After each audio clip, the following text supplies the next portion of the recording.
most of the racial bashing I receive comes from this YouTube channel than anywhere else. Hi everyone, my name is Chinyere, and today I'm going to be talking about what life feels like as a black person, or will I say a black woman living in Ireland. Now, before I start today's video, I just want to give a special shout out to one of my subscribers who I got to see today, and she told me that my videos are a breath of fresh air for her to watch. I just want to say thank you so much for those kind words. So a couple of you have asked me what exactly life feels like as a black person living in Ireland, what my experiences have been so far. Take note that I have only lived in Dublin City. I haven't lived in the outer counties of Ireland, or will I say the inner counties of Ireland, or whether you call them the rural areas. So I really do not know what the experiences of other minority groups living in those areas might be like. I totally understand your sense of anxiety. I mean, I'm someone who came from Nigeria for the first time, and I traveled all the way from a highly predominantly black country into a white homogeneous society, and so it's only normal to feel some sense of anxiety. And today I'm just going to be sharing my experiences with you guys, because I have had my own fair share of the good, the bad, and the ugly. I'm going to be starting with the not so nice part, so we can just get over and done with it and move on to the very nice part. Now, my first experience of ever feeling any sense of racial attack was one day after work. I had closed from work at about 4 p.m. that day, and I was totally exhausted. And if you know Dublin so well, there could be some crazy people around the city center sometimes. So Dublin was buzzing as usual that evening, and I decided to just take a walk out to go buy myself some groceries and toiletries just for the week. And while I was walking, of course, all by myself, there were some group of boys that started tagging behind me, and they were just saying out some very racially demeaning words. I wasn't paying attention to what they were saying because I was so exhausted, and I just wanted to buy what I needed for the week and get back home, like get my ass back home as soon as possible. So that day I remember I was standing right beside the M&S store, and they have these very large glass windows and door, and I was just standing by the door, like about to get in, when one of them just threw like an egg towards me. Like, all I felt was a whiff of air move right across my face, but luckily I was just by the door, so I just flew right in. And by the time I turned my face to look at the glass, it was just an egg that had landed on the door. It was one of the boys that had tossed the egg, probably towards me. I really do not know, and I was just glad that it did not get to touch me, because that would have just been very disgusting. But anyways, luckily that evening there were some guards around, and they got to just pin the boys down and try to control the situation.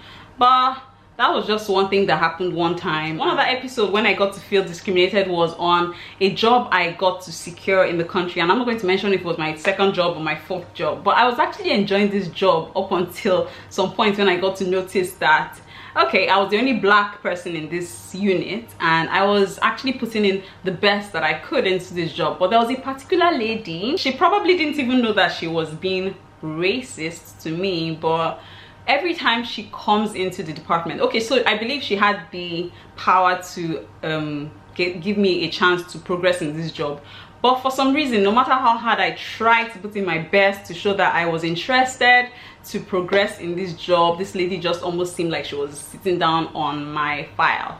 So I remember a couple of times she would walk into the room where I'm probably working with another colleague of mine who is basically like on the same level as I am, and we're probably not doing so much. So what is expected at that point is maybe for a supervisor to come in and demand that one of you goes to another room for a rotation, which is what my job entailed.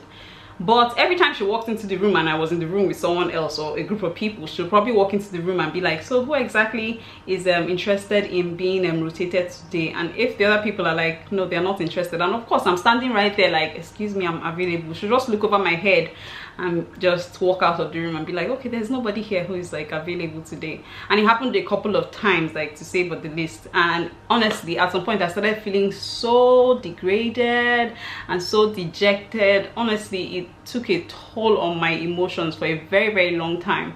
But one thing I got to learn from that experience though was that some setbacks are meant to happen so that you can be able to do much better for yourself. Because I mean, like, that setback made me realize that I was much better, and I eventually got to lose that job because I was just losing motivation. I wasn't interested anymore to wake up and come to work, and at some point I was almost feeling resentment for my colleagues. Even a couple of them tried to like put in some good words for me to make sure that I also progressed at the same rate that they were going, but it just was not happening, and I almost felt like the odd one out, because as the only black girl, no matter how hard I tried to express myself or to explain things to people, nobody was actually understanding what I was going through.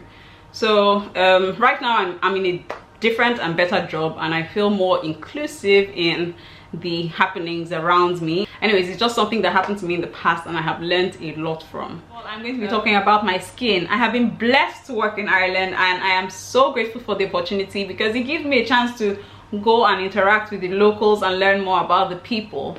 And one thing I have noticed, or at least a couple of times, is like there was this particular day I walked into the office and I was just attending to patients when this particular old lady, I called her in, and then she walked into my room and just gave me this very tight hug, and then she just holds me like away from her, and she's like, oh my god, you're so beautiful, like your skin is glowing, you came out to call me and you were standing out from the crowd, because I was actually the only black girl in that unit, and she was like, you came out of that place and you were standing out from the crowd, like seriously, your skin looks like velvet. And one thing I've noticed is the Irish people are so good at giving compliments, even though they are bad at taking it. Even a couple of days ago, I walked into the office, and I don't get to see my head of department so often, but she practically paused when she saw me, because she was like, oh my goodness, how exactly does your skin glow this way? Like, what exactly are you using on your skin? And for me, I know it is just about the weather, because I really do not use so much on my skin here. And I'm like, girl, if I tell you what I use on my skin, like seriously, you run away. Do you know what they call black soap? And the funny thing about it all is the fact that when I was developing into this young woman that I am during my early formative years in the university, I always felt so ugly as the dark friend amongst her light-skinned friends. Colorism is such a big deal, nobody should lie about it. Like, I always felt like my light-skinned friends were the ones getting more attention, and that was all that mattered to me as a young girl back then. I mean, like, I wanted to hit a very nice looking bloke, but I wasn't just getting the attention, and I always felt so inferior amongst my friends, because you'll be taking walks with one yellow girl, and all of a sudden one boy would just come and say hi to her, and then I decide the next day, okay, let me take another walk with my yellow friend, and next thing another guy is there, and I'm like, oh my god, am I that ugly? And as for my hair, my colleagues are always intrigued every time I walked into the office, especially during my early days in my first job. They were always excited every time I walk into the office every week with a new hairstyle, trying to ask me like, how exactly do I get to change my hair every time? Do I sit down and make these braids for myself? How exactly do I get to just do the wigs or the weaves? And I try to just explain to them as much as I can, and it's always interesting to just educate someone out there. And a couple of times they also used to get to ask me to show them how to do plaits on their own hair, at least a couple of times when we were not doing so much in the office, and I just used to love to make them feel so pretty, and it was just something that I brought into the environment and felt so special about myself. And for the language, luckily for me here in Ireland, they speak English, and so it is so easy for me to communicate with the people. But one thing that I have particularly noticed when I meet new people, they always ask me, how come your English is so good? I can hear you so clearly.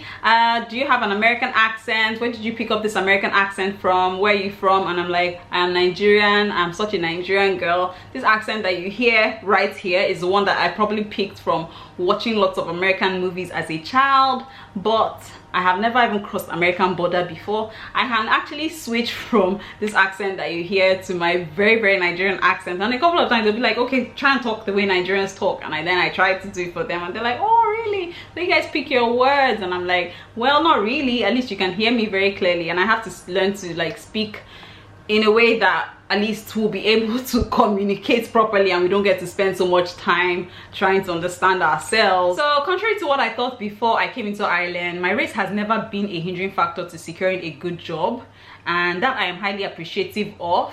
Also probably because my job is one of those ones that you would call a highly skilled profession. So just take note that as a foreigner coming into the country, when job openings are made available out there, the first people who are considered for those jobs are Irish nationals, followed by the EU nationals, and then whatever other part of the world you're from, then you are put into consideration. And I don't think I was totally aware of that fact before I started working in the country.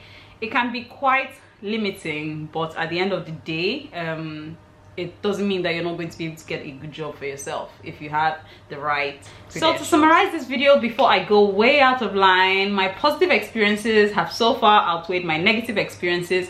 It's been quite interesting discovering a new side of myself that I never knew existed, and also learning to tolerate a part of something that I never thought I would be able to tolerate if I lived in my own country. Racism does exist, and racist people do exist. In fact, most of the time they don't even know that they are being racist whenever they do what they do, but we try as much as possible to live in peace and harmony. I hope this video has been relevant to someone out there and you've been able to learn a thing or two. Don't forget to leave a thumbs up to this video and subscribe to my channel, and up until I see you next time, Slán!